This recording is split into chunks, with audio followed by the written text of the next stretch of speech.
자, 시작.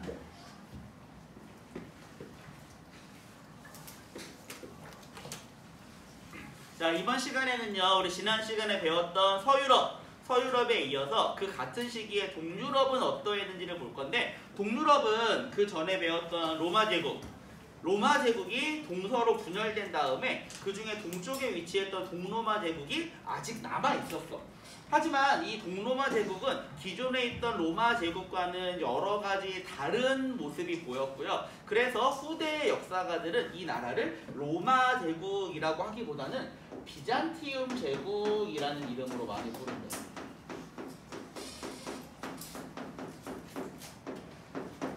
사실 같은 이름을 가진 나라인데 다르게 부르는 게 조금 헌세건의 생각에서는 이걸 굳이 다르게 표기하는 게 맞나 싶어서 별로 이 비잔티움 제국이라는 말을 그다지 안 좋아하긴 하는데, 아무튼 우린 이번 시간에는 요 동로마라는 말이랑 비잔티움이라는 말을 아마 번갈아 가면서 병행해서 나올 거니까 결국에 이 두 개가 같은 나라구나 라는 것을 우리가 생각을 하면서 수업을 들으면 될 것 같아요. 자, 우선 이 나라가 어떤 나라인지를 먼저 한번 봅시다. 이 동로마 제국이라고 하는 나라의 정의.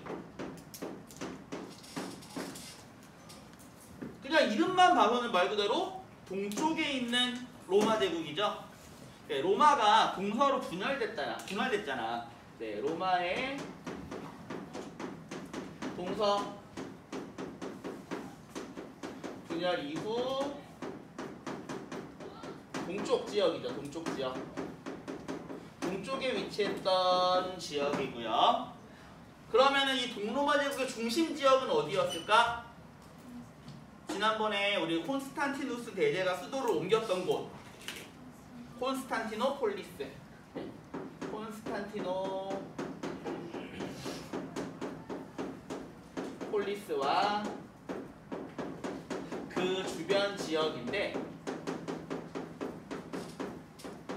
이 콘스탄티노폴리스가 옛날 이름이 비잔티움이었어. 콘스탄티누스가 이름을 바꾸기 전에 옛날에 사용했던 이름이 비잔티움이었어요. 그래가지고 요거의 이름을 따서 비잔티움 제국이라는 이름을 붙인 것 같아요. 후대의 역사가들이. 자, 그런데 사실 이 나라는 진짜로 그 전에 있던 로마 제국과는 여러 모습이 달랐어. 그럼 어떤 모습이 달랐는지 이 나라의 특징에 대해서 봅시다. 자, 우선 제국이니까 이 나라의 제일 높은 사람은 누구일까? 황제겠지, 황제. 근데 동로마 제국의 황제는 그 전까지 있었던 황제랑은 약간 느낌이 달라. 어떤 부분에서 다르냐면은, 황제는 일반적으로 우리가 정치만 해야 될 것 같잖아. 근데 동로마 제국의 황제는 정치뿐만 아니라 종교까지도 황제가 관리를 했어. 그래서 이러한 것을 우리가 그 서유럽에 있었던 교황의 이름을 따서 황제 교황주의라고 해요. 황제의 교황주의. 황제가 종교적인 권한을 가지는 거죠. 종교적인 권한도 가짐. 우리가 옛날에 고대 시대 할 때 이런 정치적 지배자가 종교까지 관리하는 걸 우리가 옛날 고대 시대 때 한번 본 적이 있었던 것 같아. 옛날에는 우리 그런 정치 형태를 무슨 정치라고 했었니? 뭐 신권 정치 혹은 신정 통치 뭐 이런 식으로 불렀잖아. 근데 요 신권 정치랑 황제 교황주의는 겉으로 보기엔 비슷해 보이지만 일단 속내용은 완전 달라. 어떻게 다를까? 신권 정치 때는 왕의 권력이 강했어, 약했어? 약했기 때문에 신의 힘을 빌린 거야. 내가 너희들 다 무시해? 야, 나 신의 아들인데? 난 신의 대행자인데? 이런 식으로 신의 힘을 빌려서 통치를 해야만 했어. 약했으니까. 하지만 동로마 제국의 황제는 황제의 힘이 강해. 야, 나는 내가 권력이 세니까 나는 종교도 관리를 할 거야. 이게 되는 거야. 그러니까 둘 다 비슷하지만 속 내용은 완전히 달라. 황제 교황주의는 황제의 권력이 좀 더 강했었어. 자, 그리고 네, 수도는 더 이상 로마가 아니라 네, 콘스탄티노폴리스죠. 콘스탄티노폴리스는 이 당시 네, 유럽 폴리스 이 당시 유럽 최대의 도시였었고, 지금은 이 도시의 이름이 뭘로 바뀌었을까? 지금은 이 도시의 이름이 뭘로 바뀌었을까? 지금은 이 도시의 이름은 이스탄불이라는 도시야. 이스탄불은 어느 나라에 있는 도시니 얘들아? 터키. 근데 이 터키가 우리가 올해 6월 달에 정식 국호가 바뀌었죠? 튀르키예라고 바뀌었죠? 튀르키예. 이 튀르키예라고 하는 말 자체도 이 나중에 조금 있다가 다시 나올 이 오스만 제국, 오스만 튀르크와 관련돼가지고 나온 이름인데, 이 동로마 제국은 유럽에 속해 있는 나라였긴 하지만 얘네들은 유럽한테 망한 게 아니라 이 이슬람교를 믿는 이 오스만 튀르크, 오스만 제국한테 멸망을 했어. 그러다 보니까 이 이후 이 콘스탄티노폴리스를 차지한 오스만 제국은 옛날 이 로마, 유럽이 갖고 있는 이러한 색채를 지우고 싶은 거지. 그래가지고 옛날에 사용하던 이 콘스탄티노폴리스라는 이름 대신에 자기들이 붙인 이스탄불이라는 이름을 사용하고 있는 거야. 한 1800년대가 되기 전까지만 해도 이 오스만 제국에서는 요 콘스탄티노폴리스를 자기네들 식으로 읽은 코스탄티니에라는 이름을 사용을 했었는데, 이 나중에 이 유럽과 사이가 안 좋아지면서 유럽의 색채를 지우기 위해서 아예 그냥 이스탄불이라는 이름을 사용하기로 했대. 근데 지금도 이 도시를 콘스탄티노폴리스라고 부르는 나라가 있어. 어떤 나라에서 지금도 콘스탄티노폴리스라고 부르고 있을까? 바로 이 동로마 제국을 정신적으로 계승했다라고 믿고 있는 나라야. 생각하는 나라야. 그 나라가 어디냐면은 그리스거든요. 왜 뜬금없이 그리스일까요? 자, 바로 동로마 제국의 공용어가 그리스였기 때문에 그래요.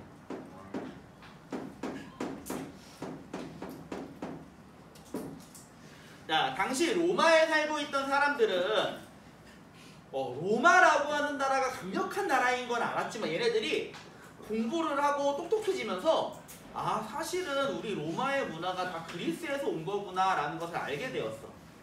그러면서 어차피 동로마 제국은 그리스를 지배하고 있잖아. 그러면 우리는 우리 문화의 오리지널, 원전인 그리스를 중시해야 된다. 그래가지고 동로마 제국 시대에는 그리스를 중시하면서 이 높으신 분들, 고위층들은 로마 말, 라틴어, 이건 어차피 그냥 그리스어의 마이너 체인지에 불과해. 나는 그리스어가 더 멋있는 오리지널리티가 있는 거라고 생각을 해! 라고 해서 이 당시 사람들은 그리스어를 사용하기 시작을 했어. 만약에 동로마 제국이 그리스어를 사용하지 않았더라면은 아마 우리는 고대 그리스어는 이 이후에 1000년 이상 사용이 되지 않으면서 아마 지금은 라틴어처럼 실전되었을 거야. 근데 이들이 그리스어를 사용했고 그리스 철학자들이 쓴 책들을 도서관에 보관했고 그것을 전파했기 때문에 지금까지도 우리가 이 그리스의 문화에 대해서 알 수가 있는 거예요. 그러니까 이 그리스에서는 우리가 이 동로마 제국을 계승했다. 언젠가 이 콘스탄티노폴리스, 튀르키예에서 이스탄불이라고 부르는 이 도시는 언젠가는 우리가 되찾아야 하는 도시다라고 주장을 했고, 그래가지고 지금도 그리스랑 튀르키예는 서로 나라가 사이가 좋지 않아. 우리나라랑 일본처럼. 그리고 또 이 그리스가 이 튀르키예, 오스만 튀르크한테 지배를 당했었으니까. 그러니까 약간 우리나라는 일본 같은 느낌이라고 보면 돼. 그리스랑 튀르키예는. 자, 어쨌든 공용어는 그리스였었고요. 종교 역시 달랐어요. 종교도 예수 그리스도랑 이 하나님을 믿는 건 똑같은데 이들의 종교는 약간 지금 우리가 알고 있는 교회나 성당하고도 느낌이 달라. 이들은 우리가 정통된 교회다 라고 해서 정교회라고 주장을 했어. 근데 이것도 서양 사람들이 부를 때 저놈들 그리스어 쓰잖아. 그러면 이 종교회 앞에다가 그리스를 붙이자. 그래서 얘네들의 종교를 그리스 정교라고 해요. 이 그리스 정교라고 하는 이름은 지금은 영어로 치면 영어인가? 오소독스라고 하거든. 오소독스? 지금 너희들도 영단어 오소독스라는 말 들어봤지? 무슨 뜻이니? 헤로독스는 오소독스. 내가 다른 반에서 내가 했더니 권투 배우는 어떤 친구가 권투에서 이 오소독스라는 말이 나온대. 그래가지고 권투에서 가장 유명한 자세, 그냥 일반적인 딱 이 자세가 오소독스 자세래. 그러니까 기본형 같은 느낌인 것 같아. 오소독스는 정확하게는 정통된이라는 뜻이야. 정통된. 그러니까 스스로를 자기네들이 정통된 종교다라고 하는 거지. 아까 오스만 제국 얘기 나왔는데 오스만 제국은 이슬람교를 믿었어요. 자, 그런데 이러한 동로마 제국만의 특징이 언제 나왔냐면은 바로 이 동로마 제국의 최초이자 거의 마지막 전성기라고 할 수 있는 황제 때 나왔어. 우리가 지난번에 로마 배울 때도 한번 다뤘던 사람이거든요. 유스티니아누스 황제.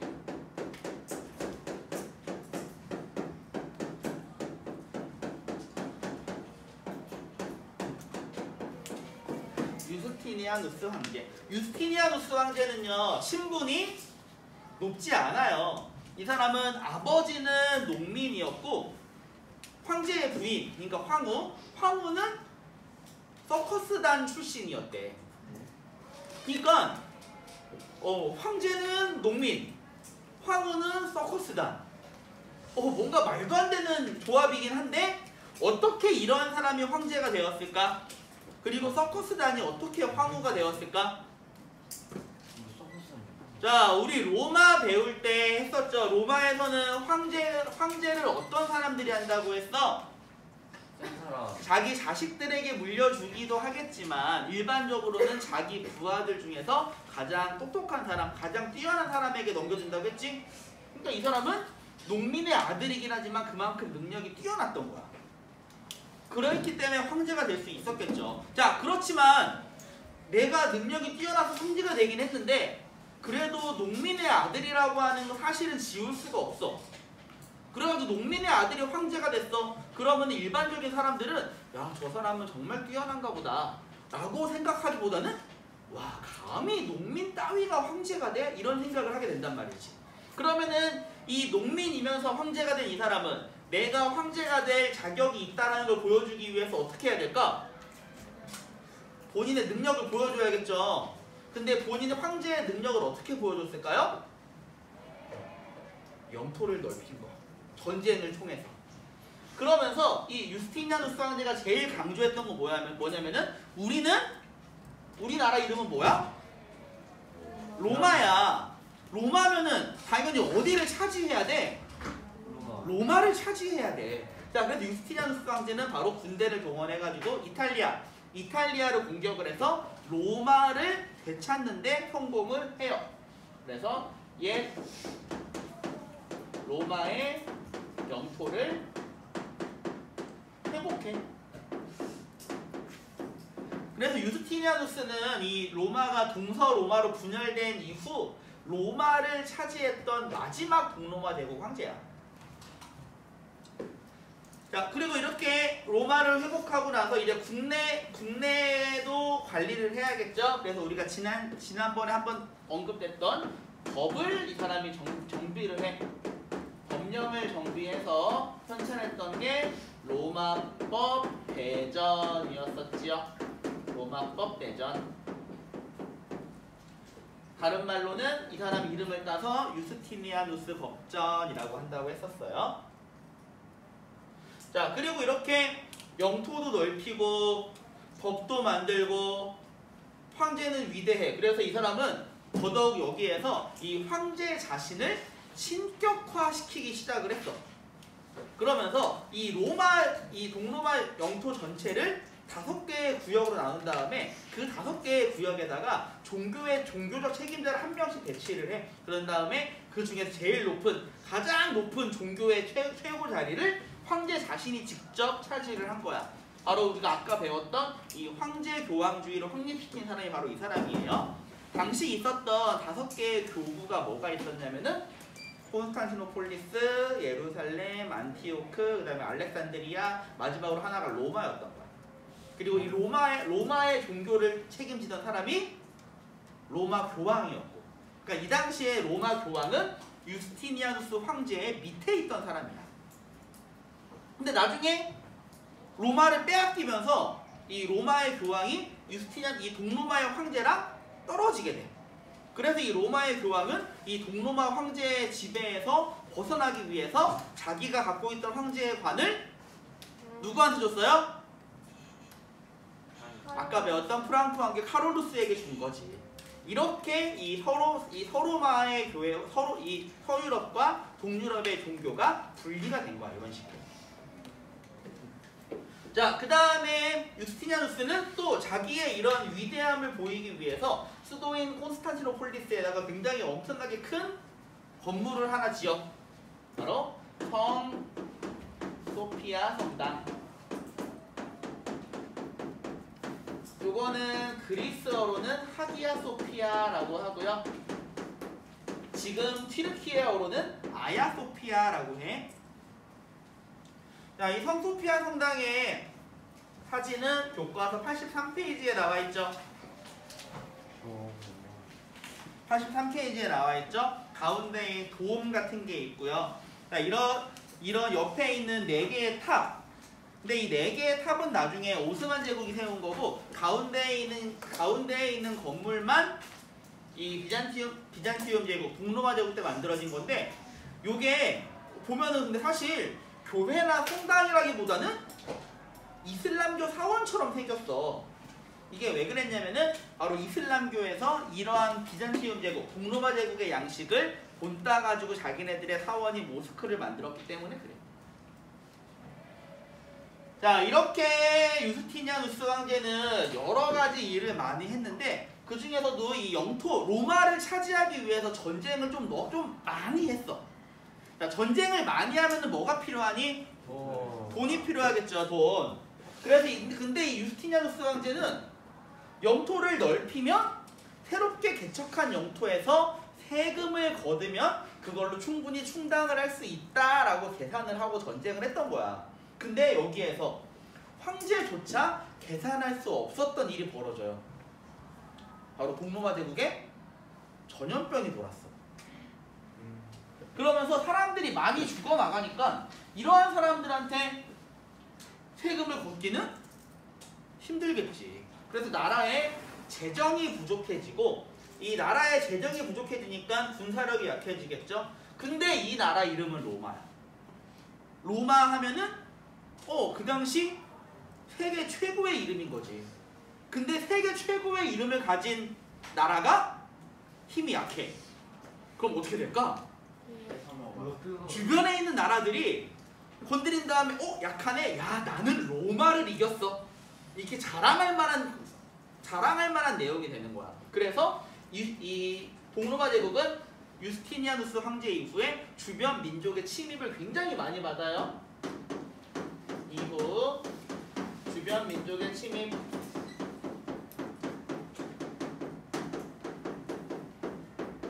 우리가 아까 봤었던 뭐 이슬람교, 그 다음에 뭐 셀주크 티르크, 아니면 뭐 불가리아, 이런 민족들한테 침입을 많이 받고, 그 중에서 특히 이 셀주크 티르크라고 하는 민족한테는 황제가 포로로 잡히는 등 굉장히 많은 피해를 입어. 그래서 이 동로마 제국에서는 우리 힘만으로는 안 되겠다. 좀 마음에 안 들긴 하지만 같은 예수 그리스도를 믿는 사람들한테 도움을 요청해야겠다라고 해서 당시 동로마에서는 서로마에 있는 교황한테 나 좀 도와줘 라고 해서 도움을 요청을 해. 서로마의 교황은 이게 기회야. 이 기회에 이 황제, 나보다 높은 자리에 있다는 황제의 저놈을 도와주면서 저 황제를 오히려 내 지배 아래에 두어야겠다 라고 생각을 하게 돼. 그래서 이 당시 서유럽에 있던 교황이 성지 예루살렘이 이교도에게 짓밟히고 있습니다 라고 하면서 사람들한테 이 전쟁에 참여를 요구했어. 이 전쟁이 십자군 전쟁인데, 사실 이 십자군 전쟁은 그냥 쉽게 말해서 좀 이 크리스트교 광신도들이야, 광신도들. 그러니까 가서 이 사람들은 십자가 전쟁을 가서 예수를 믿지 않으면 악마이고 사탄이고 죽여도 된다라고 생각을 했어. 그래서 이들이 그 당시 이슬람교나 유대인들을 막 대량 학살을 한 거지. 그 과정에서 또 이 십자군 전쟁 도중에 얘네들은 자기들한테 돈을 준 사람들을 위해서 동로마 제국의 수도인 콘스탄티노폴리스를 공격하기도 했어. 그래서 이 십자군 전쟁은 이 동로마가 자기네들을 어떻게 보면 자기네들을 위해서 요청을 했지만 결국 이 동로마가 멸망하는 아주 결정적인 계기로 작용을 해요. 십자군 원정의 피해. 네, 그래서 그 결과 오스만 제국에게 멸망.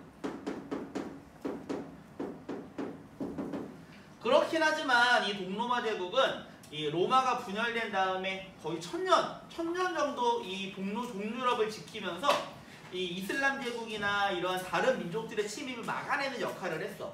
또한 동로마에서는 이 그리스어를 중시하면서 그리스의 문화를 보호해서 이걸 나중에 서유럽, 이 오스만 제국이 멸망한 다음에 학자들이 서유럽으로 건너가거든. 그래서 서유럽에 있던 사람들이 이 그리스 문화의 이러한 진정한 가치에 대해서 깨닫게 되고 바로 서유럽에서 르네상스가 이루어지게 되는 계기로 작용하기도 해요.